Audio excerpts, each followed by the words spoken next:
Bandiraɓe leñol on jarama on beltanama no fewi on jaɓɓama e kubaruji men dammuɗi hande mawbare walla salasa kadi bana wowa en dara toɓɓe sappo ɓurɗe tengugo nder leydi Nigeria. Hande kadi en dara e toɓɓe sappo bana wowa. Min Nase Yusuf Usman jaɓɓoto on yelanto on kairuji ɗuɗɗi. Puɗɗiren e ka faggudu. Kenya abnde walla altine daraja cede naira ɓeydi bustago ko meɗaka to ɗe gayla naira 1534 dow dalayel go'o nder luɓe leyɗe wiyete autonomous foreign exchange market. Ɗum holli kadi ɗe bustake e daɗe 3.93 kadi ko hewtani naira 5.83 dow no ɗe gaylirano nyalde mawnde walla jumɓare salinde. Sabu lestugo daraja cede naira, coggu kare ɓeydi sanne nder leydi Nigeria, ɓurna ma coggu nyamdu. Payen yeso nder kubaruji meɗen dammuɗi kalen ka soyde rento. Balmanko en nyalde hore bire walla asawe timmode asawere salinde kippake lumoɓe dow ɗatal jibiya yago batsari nder diwal Katsina.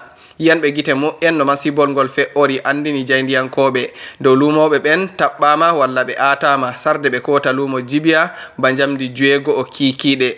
Wala kubaruji labɗi dow maynaɓe walla wujjaɓe nder kippol ngol.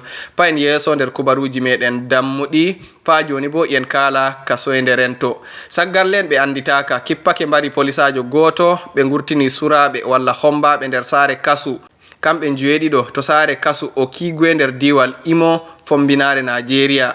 Non ma kubaruji gila jaynde Daily Post laɓɓini dow saggarlen ɓen gujji polisajo sarde ɓe kippi sare senetajo goɗɗo nder tayre nden seneta Patrick Ndubeze. Fa joni en pa'i yeso nder kubaruji meɗen dammuɗi. Goto nder hokkoɓe sayda dow sariya horejo no saggordu walla bankiru ɓurdundu nder leydi Nigeria ndu CBN Godwin Emefiele Ogwa Onyeka Michael wangini dow o yerɓi cede kewtanɗe miliyonji 6 cede dala miliyonji 6.230 yago leyɗe yaasi ngam dartoɓe dow fiji cuɓi hitande salinde nde 2023.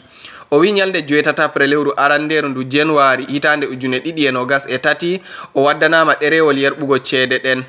Gila ɓawo cuɓi hitande salinde Mr Godwin Emefiele surama sabu tume mosle cede ɗuɗɗe sanne bo fa ko waddi hande sariya makko timminaka.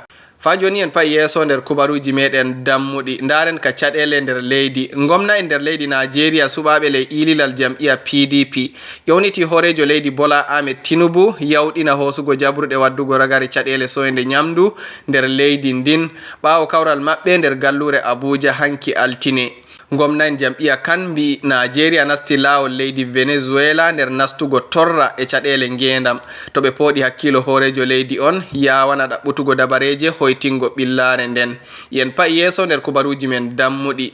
Nigeria ɓe fa joni e nder bone sabu jabruɗe horejo leydi ɓoymajo Muhammadu Buhari bano wigo mawɗo jam'iya APC non ma gomnajo no diwal Edo ɓoymajo non ma senetajo lutanowo tayre woylare Edo nder majalisa mawka seneta Adams Oshimole.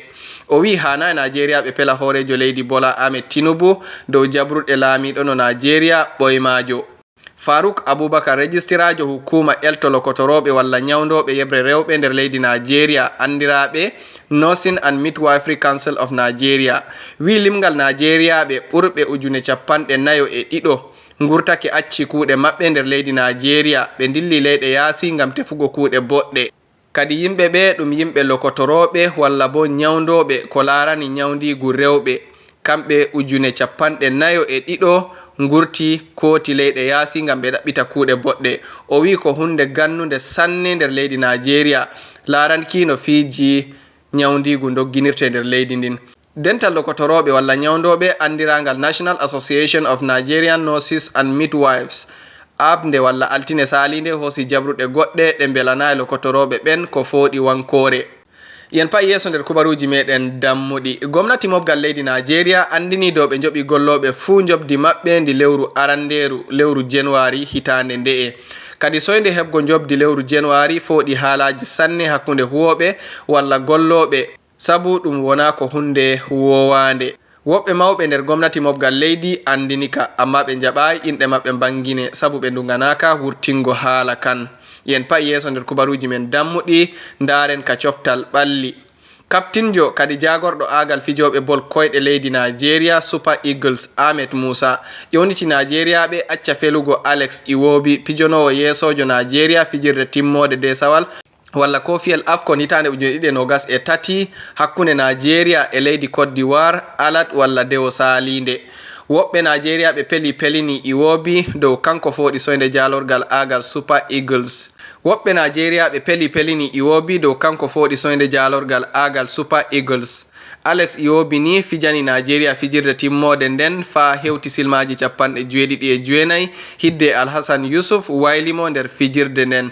Ragare nder kubaruji meɗen hande ka coftal ɓalli horejo leydi Nigeria Bola Ahmed Tinubu teddini fijoɓe bol koyɗe Nigeria e teddinore maunde nde MON sabu tiɗal maɓɓe nder fijirde timmode desawal AFCON.